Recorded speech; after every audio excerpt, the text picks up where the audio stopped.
اگر قارون کو بتا دیا جائے کہ آپ کی جیب میں رکھا ATM کارڈ اس کے خزانوں کی ان چابیوں سے زیادہ بہتر ہے جنہیں اس کے وقت کے طاقتور ترین انسان بھی اٹھانے سے عاجز تھے، تو قارون پر کیا بیتے گی؟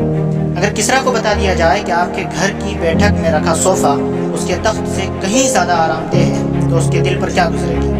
اور اگر قیصر روم کو بتا دیا جائے کہ اس کے غلام شتر مرغ کے پروں سے بنے جن پنکھوں سے اسے ہوا پہنچایا کرتے تھے آپ کے گھر کے پنکھے اور AC کے 1000ویں حصے کے برابر بھی نہیں تھی، تو اسے کیسا لگے گا؟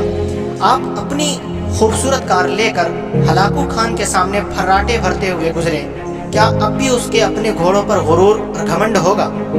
ہرقل بادشاہ خاص مٹی سے بنی سراہی سے ٹھنڈا پانی لے کر پیتا تھا، تو دنیا اس کی اس آسائش پر حسد کیا کرتی تھی، تو اگر اسے آپ اپنے گھر کے فریج کا پانی پیش کریں گے تو وہ کیا سوچے گا؟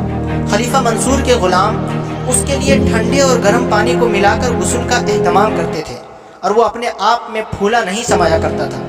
کیسا لگے گا اسے اگر وہ آپ کے گھر کا ہیٹر یا گیزر دیکھ لے تو؟ جناب، آپ بادشاہوں کی سی راحت میں نہیں، بلکہ سچ یہ ہے کہ بادشاہ آپ جیسی راحت کا سوچ بھی نہیں سکتے تھے، مگر کیا کیجیے، کیا آپ سے تو جب بھی ملے آپ اپنے نصیب سے نالا ہی نظر آتے ہیں۔ ایسا کیوں ہے کہ آپ کی جتنی راحتیں اور وسعتیں بڑھ رہی ہیں آپ کا سینہ اتنا ہی تنگ ہوتا جا رہا ہے؟ الحمدللہ پڑھیے، شکر ادا کیجیے خالق کی ان نعمتوں کا جن کا شمار بھی نہیں کیا جا سکتا۔